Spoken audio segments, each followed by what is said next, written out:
say, after. you know. I have to dress up for tonight. I don't care what you do after. My name is Jim Eskin. On behalf of Eskin Fundraising Training, it's my pleasure to welcome you to our nonprofit empowerment webinar series. We believe in lucky numbers. This is number 13, and I've been looking forward to this one. It is making virtual major gift asks. And before we get any further, I want to recognize our producer, John Largent, who's CEO of Game Day Media. He makes sure that everything goes smoothly, and he's done a fantastic job. John, can you take a moment to explain the logistics and particularly how people will share their questions and comments? Yeah, thanks, Jim. Yeah, if you will go down to the chat box and ask any questions that you may have of Jim or Marv, then we will answer those in the order in which they were written toward the end of the event. We also have a couple of polls that we'll be putting up, and we would love your participation in those as well. Thank you. And I wanted to start off, I always like to look for different quotes, and I found this one from a singer, songwriter, and philosopher named Beyonce. And she says, "I don't gamble, but if there's one thing I'm willing to bet on, it's myself." And I gotta tell you, I don't like to gamble, but I'm willing to bet on the nonprofit sector.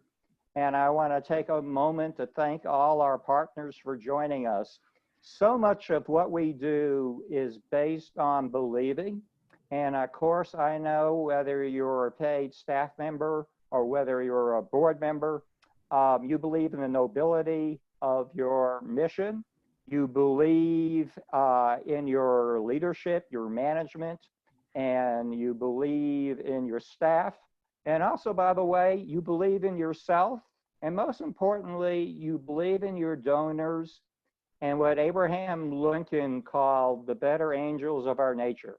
That you're going to believe if we do what is the foundation of good fundraising practices, we are going to get gifts.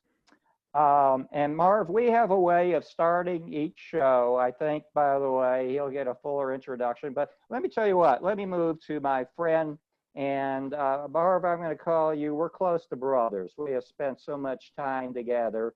Marv LeRoy has been such a good friend and colleague and mentor, and he'll get a fuller introduction. He is the founder and president of CEO of what I call the Institute for Philanthropic Excellence. First of all, I want to ask about your family. Marv, how is the Roy family doing? Is everybody safe? Everybody's doing great, staying healthy and making good decisions. Well, and by the way, Marv, I don't know about you all listening, he's my first colleague I know. He's begun some business travel. Right now, Marv, you are in Bloomington, Illinois. Is that correct? I am. Beautiful Bloomington. You're the first person I know that's traveled. Yeah. Well, What's it like to travel? I'll give a little shout out to my travel partners. As you can see in my background, I'm in a Marriott hotel today, and fly Delta Airlines and Enterprise cars, and they've all assured me they'll keep me safe and on the right path. And then so far so good. Wearing masks much more than I had been used to, but happy to do that if it keeps me and everybody else healthy. So we're getting. I thought it was perfect for once again, this attention on virtual fundraising to be on the road. I'm happy to, after 3 months at home, traveling. Well, and Marv, again, you're a trailblazer. We try. A little background: after a very satisfying career in higher education advancement, on June 1 of 2018, my wife Andrea and I'd like to give a little shout out. This is our 20th wedding anniversary today. Happy anniversary. And I don't know where I would be without Andrea. Marv knows her well. But I had the privilege to work with business and community leaders at 3 higher education institutions, and they were totally fearless in everything they had to do in facing their lives, with the exception of asking for a gift. And I decided, in consultation with Marv and others, to declare war on fear of asking for gifts and to demystify what I call the art and science of fundraising. We put out a monthly newsletter, and we'd like to have you in our database, by the way. We're going to do 2 posts on social media. Run right after this program will be a summary of some of the major points. And then John Largent does his magic show, and somewhere within an hour or so, we put a post on social media where you'll have the recording and slides. And if you're not in our database, click on that and you can sign up. I was proud to publish my first book last year, 10 Simple Fundraising Lessons. It's a quick read, 80 pages. And by the way, we're very excited that we've moved to the webinar format. Actually, this is Marv's second time doing a webinar. Mm-hmm. I mean, it's almost embarrassing. He has come to our live workshops. He's led 2 of them, and I think he's attended 6 of them. And he's off in Clifton Park, New York. But we're very proud about the lineup that we're bringing. And by the way, I goofed, I think, for a second. This is our mantra. I goof a lot. And we want everybody to please type in nonprofit strong. Please type in nonprofit strong. Marv, by the way, what are we? Always nonprofit strong. I want to give another shout out. This program, we have a lot of fellow AFP San Antonio colleagues. So I'd like you all to type in, we're AFP strong. Marv and I have been members of AFP longer than we want to admit, and it's a great organization. It absolutely So is. type in nonprofit strong and type in AFP strong. We're very excited about our lineup. And by the way, we embrace the concept of the learning community. That means Marv and I have insights and experiences to share, but we realize everyone in our audience, which is made up of nonprofit CEOs and executive directors, directors of development, board chairs, board members, volunteers, and donors, you all have wisdom to share. And we like to think between us, either in the physical room or the digital space, that we can answer any question. Marv and I were wondering how should we begin this one, which is making virtual matrix ask, because it is so counterintuitive. We first thought that we got to throw out everything we know about fundraising, where the gold standard was FaceTime with the donor. But of course, COVID and social media, social distancing has changed that. I mean, the law was the more FaceTime you had with donors, the more money you were going to raise. And, you know, we're kind of like in baseball. We really track statistics. And as you can see, face-to-face by far was the way to go. But we're saying rather do not throw out everything you know. It's still very relevant. We like to think instead fundraising has entered a new frontier. And with Marv's expertise, we're going to explore that new frontier. A lot of you fundraisers have found out, guess what? You can fundraise very effectively from home. By the way, just last week, Giving USA released its report on giving for last year. In 2019, we had a new record set, $450 billion. And by the way, take a look at here. You saw we had a dip in 2009. We had the editor of Giving USA on about 6 weeks ago, Melissa Brown, and she pointed out that philanthropy is actually responding better to the COVID situation than it did to the recession of 2008 and 2009. By the way, something, and Marv and I will tell you, something that doesn't change, the lion's share of money comes from individuals, 68%. But when you add 68% and then 9% from bequests, which is individuals who've passed on, and you add the foundations, which is about half of that, which is family foundations, you get to an incredible 88%. Right. So individuals remains the name of the game. And also remains the game. It used to be 80-20. 80% of the gifts came from 20% of the donors. We've seen that now where 88% of the gift income comes from 12% of the donors. Marv's going to talk about a lot of major gifts, and it's because the efficiency of major gifts. By far, it's the most productive and best way to use our time in raising gifts. We like to talk about there are 4 distinct parts of the gifting continuum: discovering who you're going to ask for money, cultivating, building a strong and personal relationship. The obvious part is the who, what, when, where, how, for how much. And finally, stewardship closes the loop, because we're going to come back to Marv next year and ask him to consider giving again and consider even increasing his gift. Let's do a quick poll now. We're always looking for your direction on topics. Type in A if you'd like to see a future webinar on discovery. Type in B if you'd like to see it on cultivation. Type in C if you'd like to see it on solicitation, and type in D for stewardship. We'll give you about 10 seconds. You don't get much time to vote here.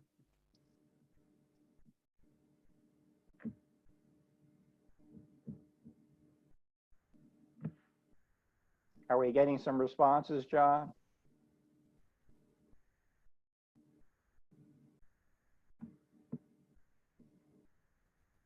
There we go.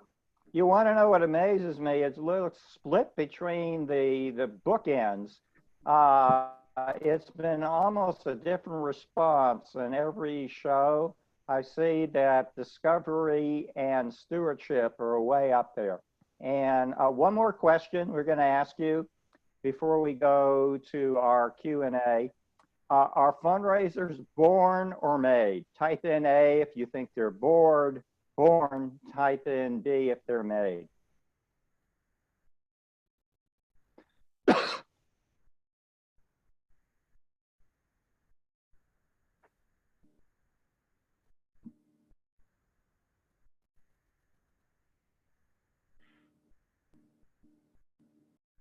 Marv and I like that answer. We're in the business of making fundraisers, so good answer to the group. Yeah, and but like Jim, if you remember, there was a great book by Gerald Panis that was entitled Born to Raise. He would make the case that there are, in fact, personal attributes that some people just inherently have. So I think there's an element to that. Yeah, I think there is, but I think however you're born, we can make you baker. I agree with better, that. And that's through the Jeffersonian virtues of a knowing head and an honest heart. I'm Marv Ring. Marv formed in 2015 an enterprise called the Institute for Philanthropic Excellence. I'm borrowing his mantra, which is more money equals more mission. And he reminds us, money is not our end. Money is simply the means to our end. And it's philanthropy is the giving, not just of money, but time and money to make the world better for others. It's a pleasure to introduce a co-presenter, Marv. It's going to be hard for me to limit this, but one of the things I can say, I don't know anybody who's had such profound impact in taking the most productive form of fundraising, that's major gifts and capital campaigns, and he's made council open to nonprofits of small and medium size that before that could not afford such expertise. And in 5 years, he's built, Marv, if I have this correctly, a national network of 40 associates who have supported the success of more than 100 nonprofits. I can't keep up with you. Are those numbers correct? Still correct? Correct. Yeah, and in various ways. We do more than just major gift campaigns. Obviously, do board retreats, strategic planning, all the elements that lead up to campaigns. But the lion's share of those almost 100 engagements were campaigns. And by the way, too, finally, throughout his 4-year career, he's raised now close to $500 million. Marv, what do you say we get on to the Q&A? Sounds good. By the way, I just wanted to congratulate you not only on the 13 webinar sessions, but you hit a landmark number today, I think, and a very broad array of folks from around the country. So congratulations on that. That's a great step for your growth. Hey, Marv, let's start with the first question. And that is defining what is the amount of a major gift. And before you go, I'm going to start. I'm going to say the short answer it depends. Now I go for the longer answer to you. Well, it depends. It depends on who you are and what kind of money you're raising. To a small, modest-sized nonprofit, a $5,000 gift could be major. Is absolutely major. But if you're working for a university, especially one of the large established universities that raise a lot of money, you might be talking about a 6 or 7-figure gift being major. I can tell you that when I worked at Skidmore College years ago, every time we got a $5,000 gift, we got to ring the bell with this big ship's bell in the office. I love that. And that we wanted days where that thing was just ringing constantly. So I think you don't want to become jaded because the numbers get bigger and forget that every gift is a big gift to the person. You want to know, and you brought up the late Gerald Panis, who mentored so many of us. Yeah. And I love the expression, the organization has a definition of major gift, but usually every gift a donor makes, they consider a major gift. Right. And I had a great old friend who was in the world of plan giving back when they actually were kind of separated, plan giving and major gift giving. And he was always somebody who espoused that we needed to consider planned and major gifts one and the same, that all major gifts are planned, whether they're current or deferred is the real aspect of it. Nobody makes a significant gift without a lot of planning. Marv, I'm kind of thinking, you used to be a baseball player in college, and it was like if your best pitch was a fastball and all of a sudden you lost your fastball, boy, you'd have to depend on your curveball and other pitches. And in fundraising, we had to depend on, we were grilled on face-to-face, eyeball-to-eyeball contact. Mm-hmm. So what are the biggest differences in making a virtual major gift ask versus making a major gift ask eyeball to eyeball in person? Yeah, beyond some of the logistical aspects, and we'll get into those in a little bit of with later questions. It really is simply, there doesn't need to be that much different. The goal of our asks is always to create an environment where it's a very personal moment.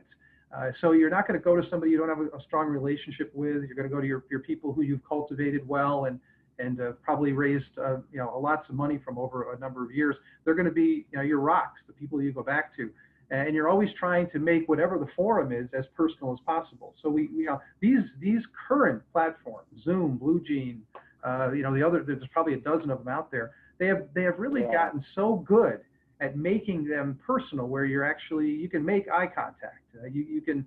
Other than shaking hands, and I'm not sure we're ever going to shake hands again as a society, what we're living through these days.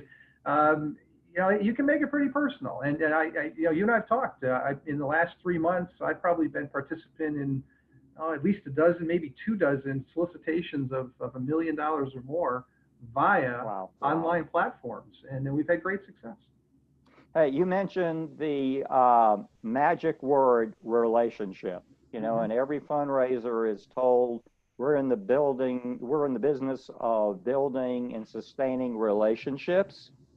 And of course, major gift solicitations depend on that strength of the relationship. So how do we know when the donor prospect is ready for a major gift ask? Yeah, for the person who's been in advancement, development, fundraising, whatever you characterize your role as, for a length of time, your instincts really become your guide, your gut feeling, your intestinal fortitude to go big or go home, all those things that we talk about. But there's no calculus that you can do to decide it's time or for how much to go in for. But I always say, you're absolutely ready and it's the right time when it almost seems as though the prospect or donor is asking you to come to them.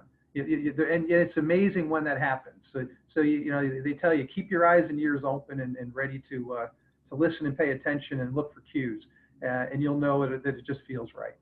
Yeah. Okay.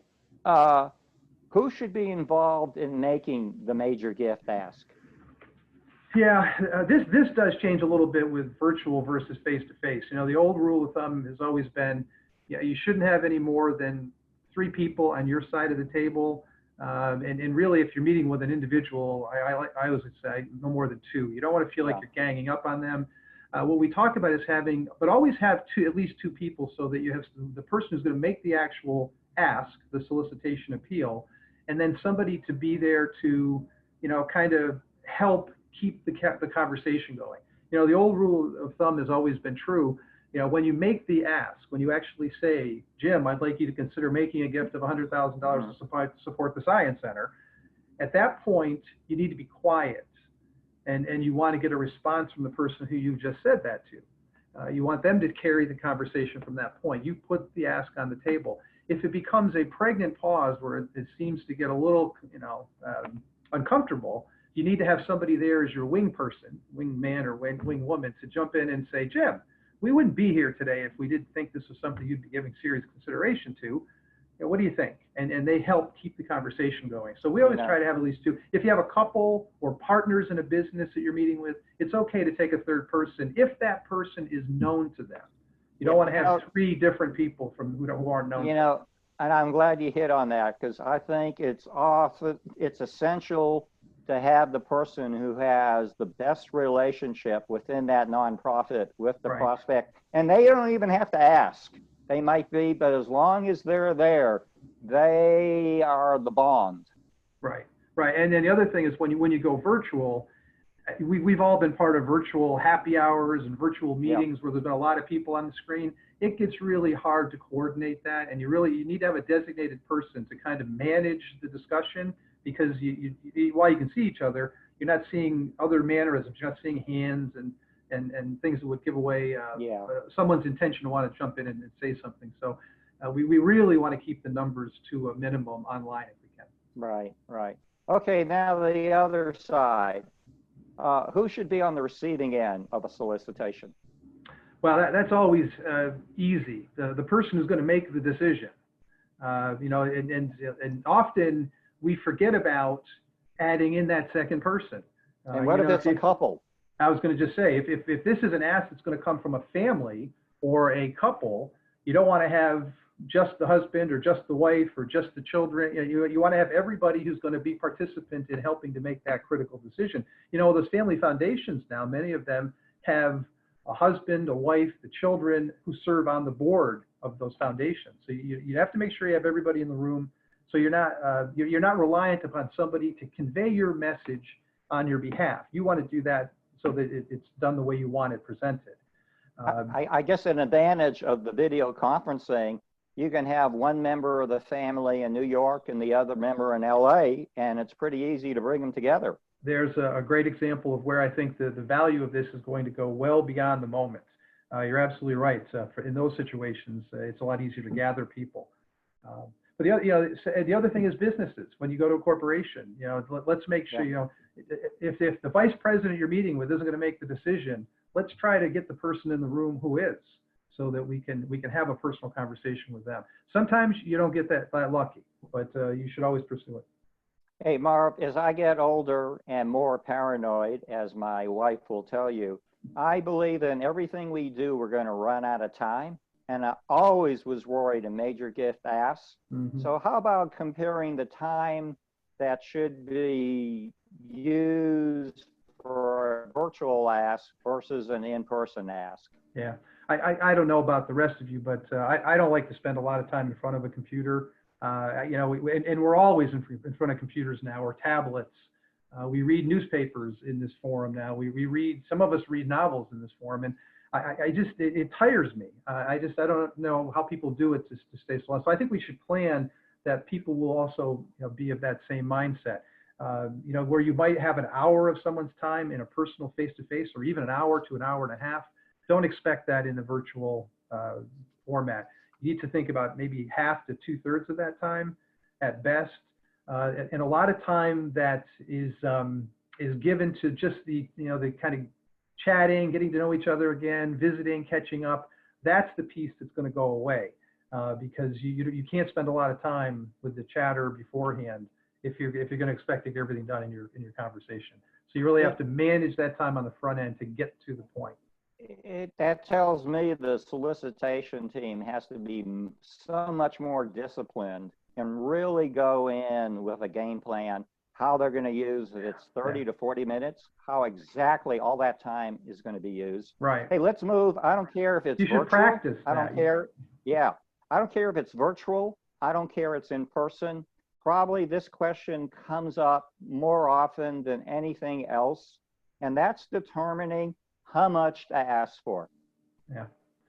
I can tell you from my experiences, people are tending to go lower in the asks in a virtual environment. I don't know why that's the case. I mean, I know it's another factor you have to put into the equation, but if we're going to accept the fact that this is as personal as we can get, and it's going to have to be as personal as we can work with, go in with whatever your ask is in whatever forum you're using.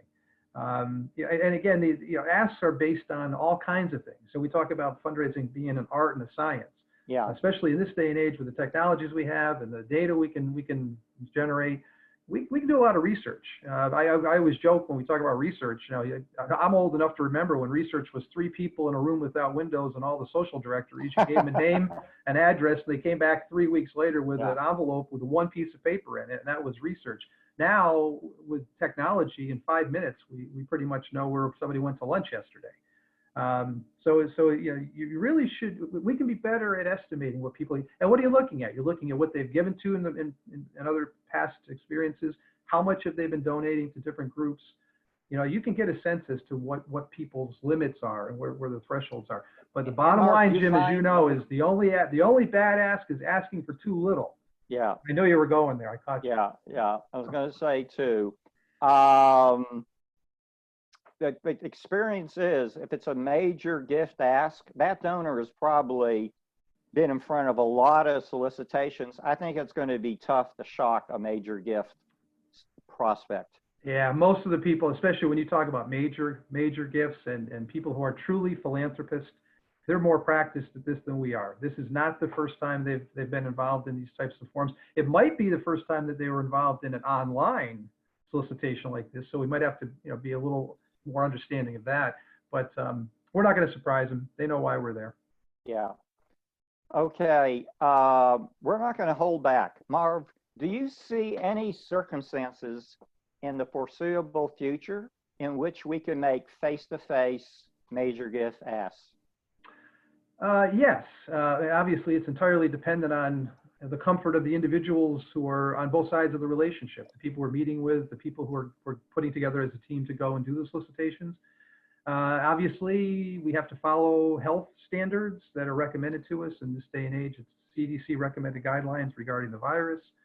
I'm somebody, I'm a healthy person. I just learned through a recent read of a study that 22% of the world's population has an underlying health condition.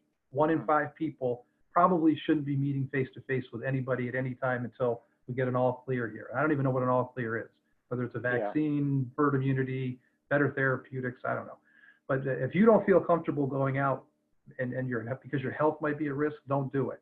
We can use this format. I can tell you, I get a lot more joy out of more personal interactions. That's why I'm on the road. I chose to make a critical decision. I also wanted to be at an event tonight where there's a major announcement going public with a campaign and a $3 million gift that we just secured. So I wanted to be present at that event. But while we're going to be in a room, maybe 20 or 25 of us, there's going to be hundreds of people online watching it because we're streaming it to the community. So, it's a blend. It's always going to be a blend.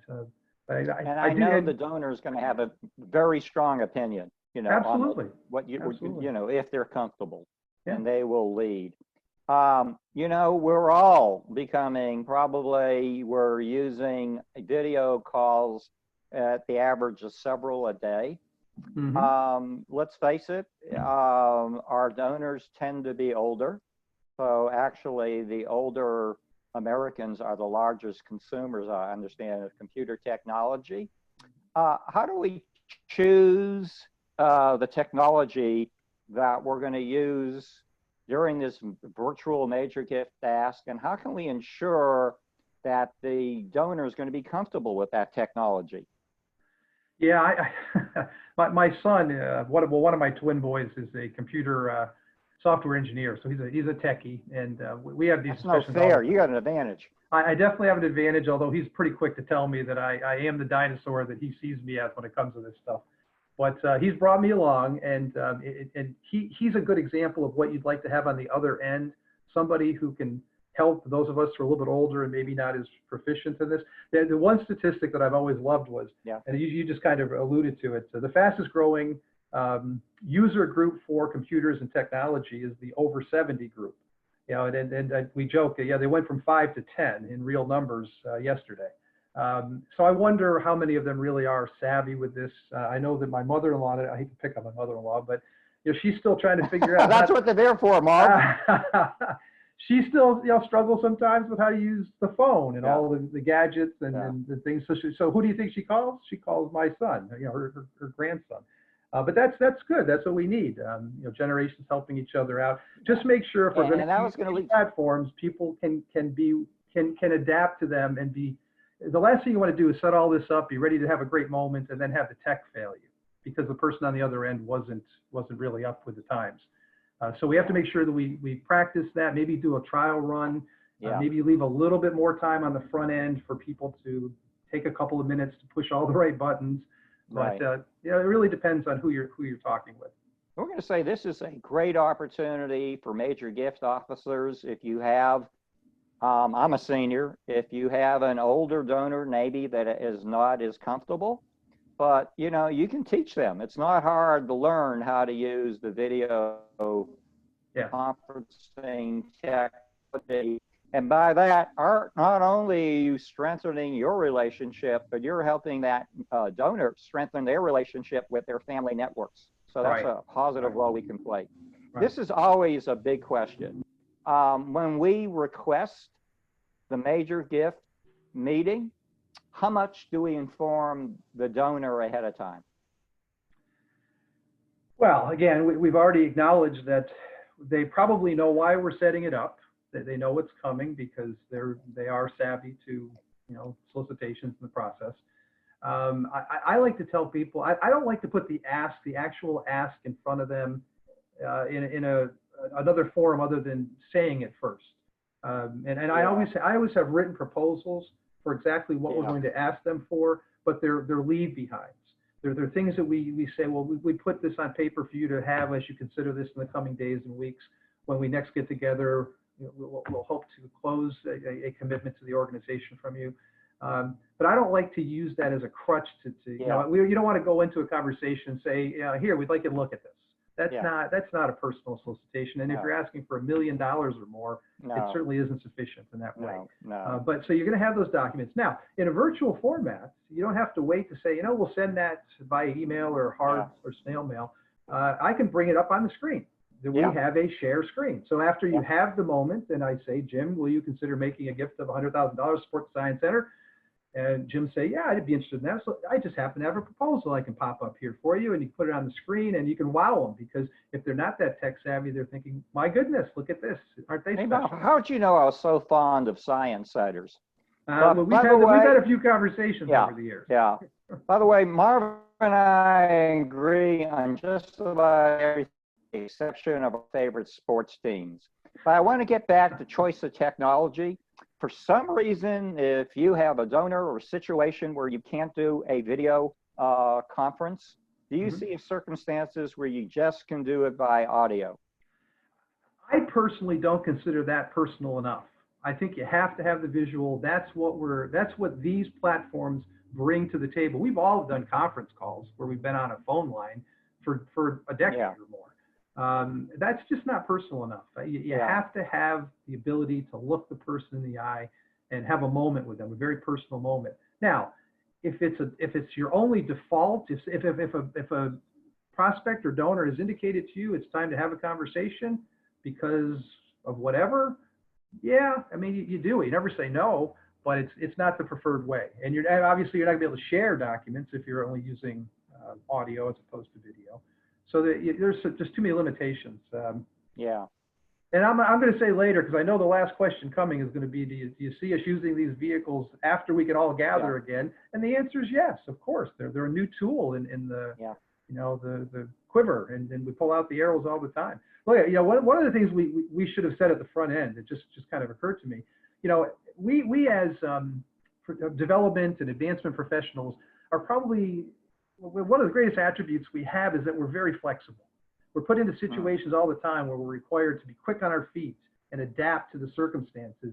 And this is just another moment in that time. I mean, we've been asked to take a circumstance and make the best of it. And nobody's better than an advancement officer in making the best of the moment. That's what we get paid. That's a great observation. So suck it up. We deal with it. In real estate, at Marv, our friends in real estate, it's closing, closing, closing. And what do we teach in major gift solicitation? It's all about closing. What are your recommendations for bringing closure to a virtual major gift ask?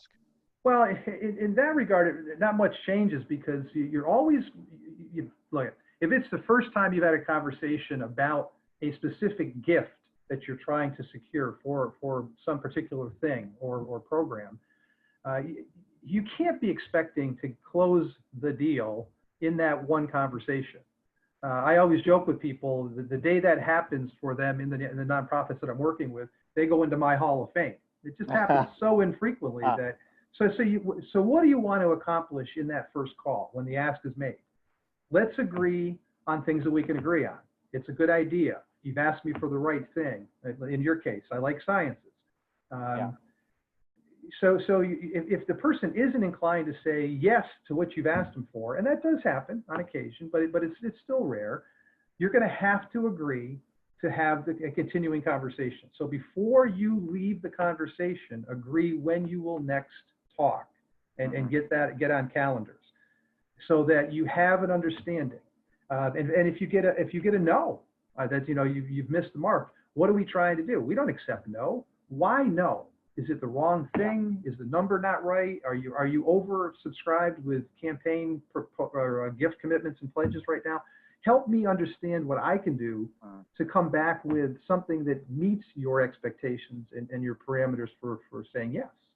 I love that response. Look, the bottom line, whether it's face-to-face or it's virtual, we always want to hear yes as the last thing. So if somebody said, I'm not inclined to do that, find out why, and the agreement you're always trying to get then is, can we agree that I'll come back to you in a few months with a little different proposal that meets the parameters that you just outlined? And everybody I've ever met with always says yes to that question. So we finish the conversation with a yes. Hey, give me a fist bump on that one. If we have some nonprofits on the other end, and I know they are, and they're not directly involved in providing emergency relief to the COVID crisis, how can they instill a sense of urgency? Oh, goodness. Well, whether you're directly impacted or not by COVID-19, if you're not a health concern, where the work that you're doing is absolutely in line with what's going on in the world of this moment, I can tell you firsthand. I just read another study the other day that said as many as 1/3 of all nonprofits in the country could go bankrupt and perhaps out of business by the end of this year if we don't hurry up and find a way to get people back to business. And that's on both sides of the equation: the business of performing their services and programs, and the business of companies getting back to making money so they can provide the resources that are needed, the money for the mission. So we can all make the case that we have been impacted by COVID-19 and its resultant economic impacts. So get out there. I mean, Jim, you and I have said in a number of conversations and in different forums, this is not the time to back off. No. This is the time to push the pedal and lean in and let people know of the importance of our work. Hey, I know that this is something that's very, very familiar in the campaign world. What are your recommendations on our nonprofit friends to bring up the possibilities of lending current and deferred components of a gift to stretch their giving capacity? Yeah, in general, I think all gifts should be blended, especially when we're talking about major gifts where you're going to spend this kind of time to put together a solicitation meeting. You want to have a conversation about all of the different elements that can go into the largest gift they could make to your organization or institution. As I said earlier, all gifts, whether they're major gifts or planned gifts, are planned. What you want to do is make sure that we get current gifts and deferred gifts if they're willing to have that conversation, especially if they're individuals over 65, 70 years of age. You want to make sure you get the capstone gift settled when it makes sense to do it. That being said, in this moment of dire circumstances for a lot of nonprofits from a budgetary perspective, current gifts rule the day. You have to stay focused, at least in the early part of your conversations, to nail down current gifts that will meet your expectations and needs for your organization. We just don't have the luxury of thinking about the future right now. Marv, I told you we're not going to hold back from any tough questions. What if we're sitting down with a major gift prospect that has already made big gifts, has great capacity, and says, you know, I'm doing fine now, but I don't know anything about how the stock market and my finances are going to do in the future? Yeah. Well, that's why, especially in campaigns, we have pledge years. You can pledge out, 3, 4, 5 years. I think most people, even in a down economy, are optimistic at some level that things will recover and they'll have greater opportunities to do more later. And actually, Jim, as you know, we often hear just the opposite of that. Yeah. I'm struggling now, but I think I'll have more opportunity in the future. So we plan accordingly. And that type of a statement, especially for an older person who is thinking about their estate plan, is a great way to capture a larger gift as part of their planning when they won't need it. Yeah. Hey, how can a nonprofit use the current crisis to strengthen their appeal for and/or reserve funds, and my favorite word, endowment? Yeah. Well, reserve funds right now, whether they're endowed or simply a part of your financial books, your operating books. When have we been more reminded than now of the importance of having those reserves? We've all been asked to take a 3-month vacation, and many nonprofits, especially those nonprofits in the arts and cultural arena, where they're all about gathering people, whether they come to the museum or go to the Performing Arts Center or whatever. Their budgets are dependent upon ticket sales, and they're closed. People are not allowed to gather in those forums. So their lifeblood, both in philanthropy and in transactional sales of tickets and other goods, have been taken away from them. And in the absence of reserves, what are they living off of right now? Sure.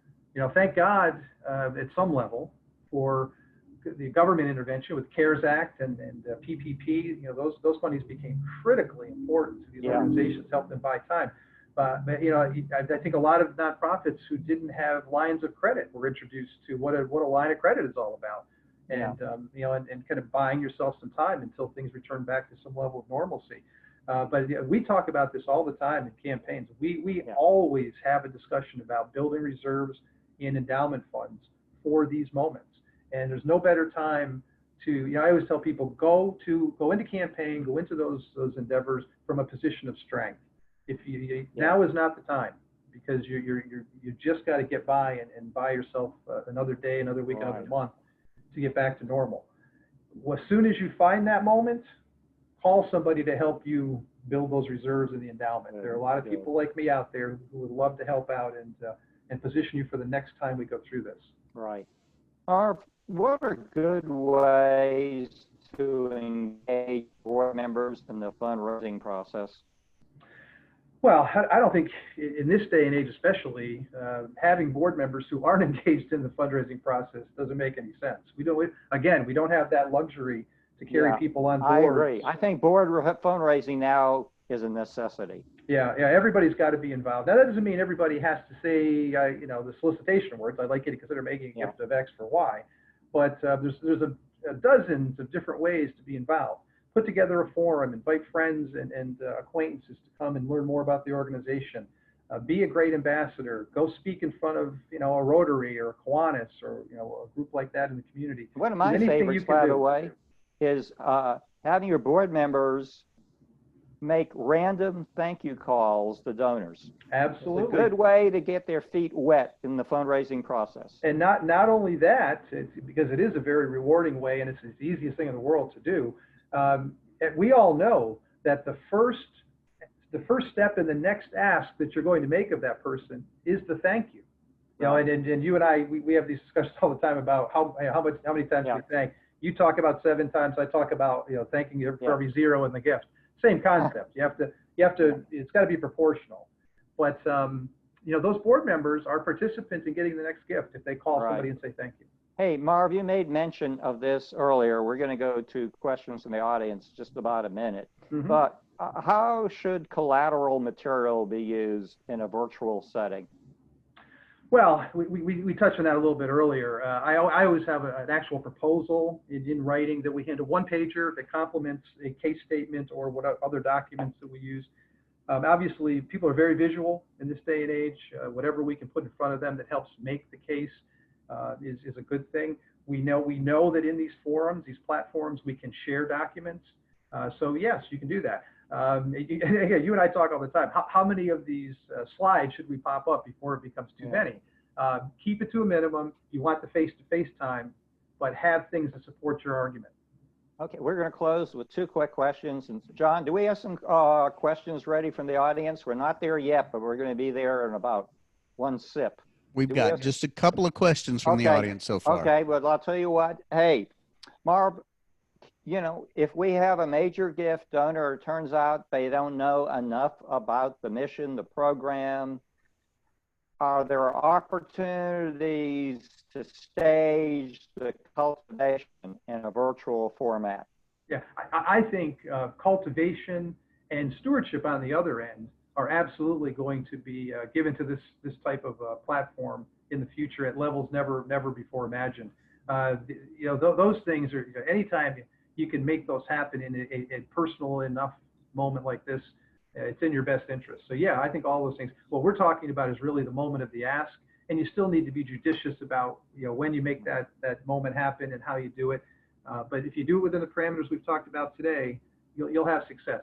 I'm living proof of that. We are finding ways to make this work in this moment. Will it continue when we can all gather and we don't have to use this forum?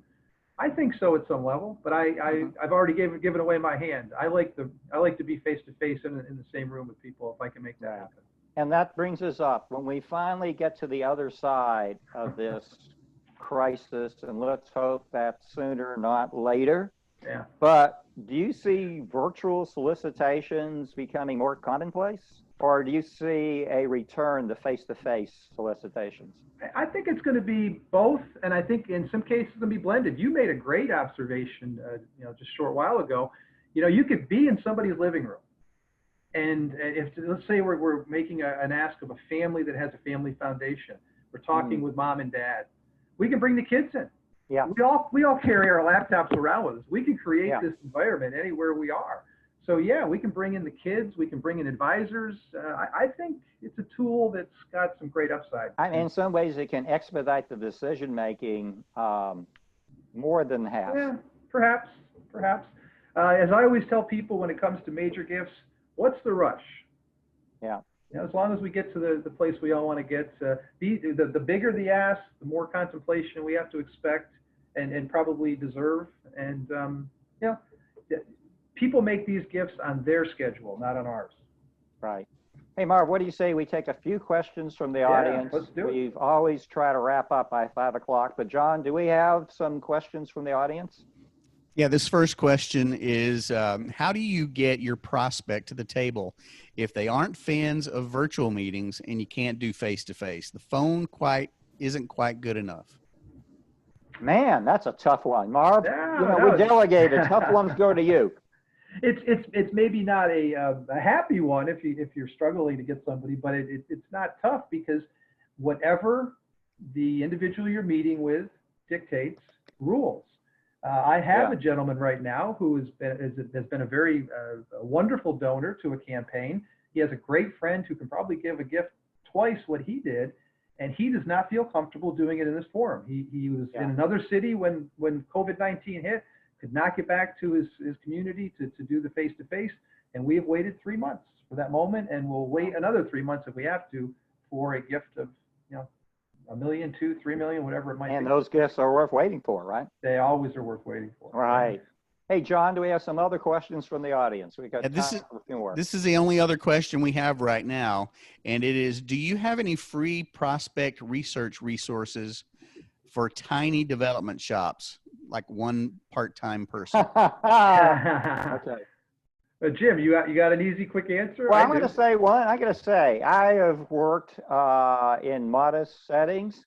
You can spend a lot of money to do prospect research. I like to take a look at what zip codes, like I know San Antonio, there are 3 or 4 magical high income zip codes.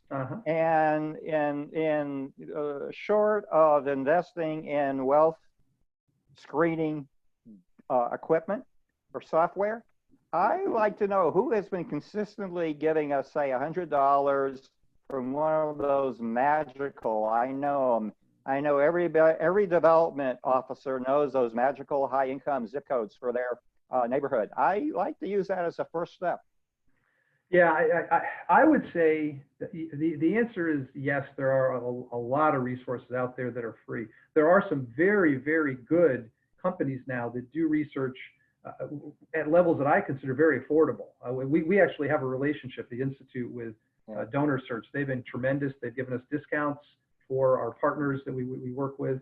What those forums do, or what those processes do, is they run simultaneously, online reviews. That I think they're up to 26 or 27 websites that they can access and at the same time.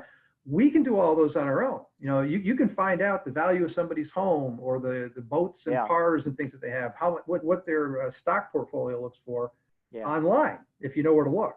So, and all those are free. You can get a 990 of a foundation, whether it's a family foundation or a private foundation or a community. Great insight. All of those things provide extraordinary data. The problem is it takes time. And time that the small shop doesn't have. But if you're going to, that's why we talk about this isn't a volume game.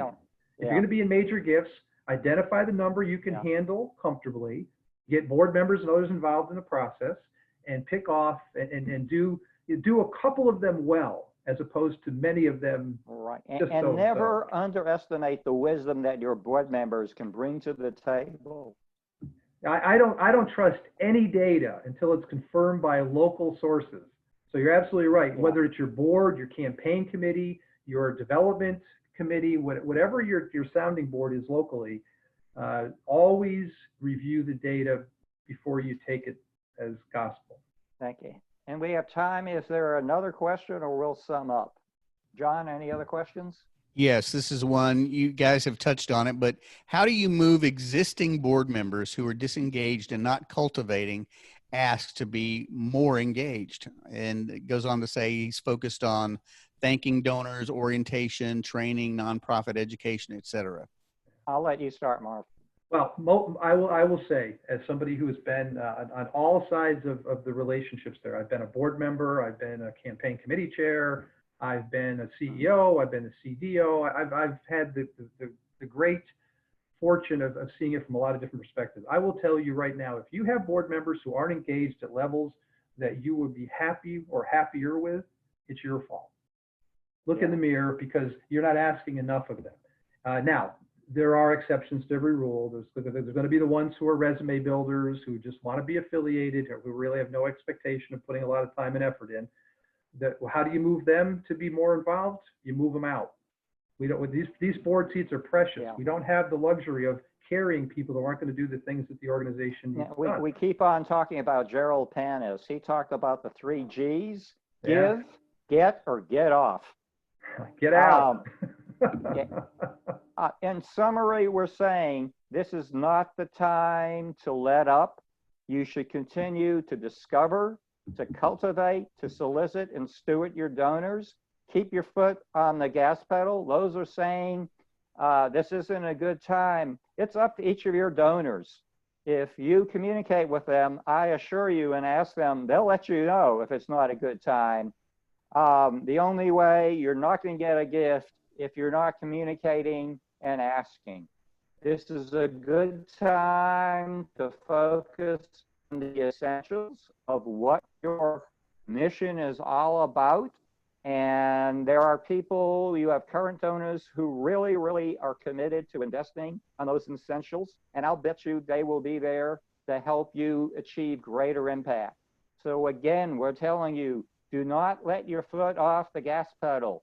Keep on telling your stories. Keep on nurturing and sustaining relationships. It might be virtually, but it's going to be effective, and it's going to be what everyone else is doing. So keep on doing what you're doing. And we have set up, we like to say in fundraising, our work is to get the donor within our hug. Now you have to be able to hug from 6 feet. I don't know who can do that, but we're knowing that virtual hugs do work. And if you want to know, there's an advantage here, Marv. Probably people have, what's the biggest problem we had before? They couldn't make time for us? Well, guess what? People, your donors have more time than they've ever had before, and that gives you more of an opportunity to give them a virtual hug. And I like to think, treat them like family. What are we doing? Every day, we're calling family members and we're asking them how they're doing. We're telling them how we're doing. Treat your donors like family members. Check in with them. Find out how they're doing. Find out if there's something that you can do for them. I love the example of a colleague I have who makes incredibly good chocolate chip cookies. So she's doing curbside stewardship. She is delivering these delicious chocolate chip cookies at their door, and then she knocks on the window and they kind of wave. So as Marv said, you know, we're pretty entrepreneurial and creative in this business, and we need to do so. And remember, I'm going to quote one of our colleagues, Laura Fredericks, always keep this mindset. It's not a zero-sum game. We are not taking something away from the donor. And when you've been in this business as long as Marv and I, and have earned our gray hair, you know that it is not a cliche to say, we believe the donor actually gets more satisfaction out of the solicitation transaction than the beneficiary. We have been there enough. You're not taking anything away. And I want to add on a positive note, nothing lasts forever. This situation is going to come to an end. And I don't care what your role is in your nonprofit, if you're the CEO, if you're executive director, if you're the director of development, if you're a different staff member, if you're a board chair, a board member, a volunteer, a donor, everybody can do something. And as we said at the beginning, we're betting on America's nonprofits, 1.5 million strong, the third largest employer in the country, to play an essential role in turning everything around. And whenever you can, be a beacon of positive light. If you hear good news, somebody's come back to work, or you know, mission advancing, I think there's more of a need, more of an appetite for those positive stories than ever before. And it just comes down simply, this is what our friends like Marv teach you: inspire your donors. What are their gifts going to do? Probably the need for their gifts to your nonprofit is even greater than before COVID. Remember that. And I always like to close with the wisdom of Maya Angelou.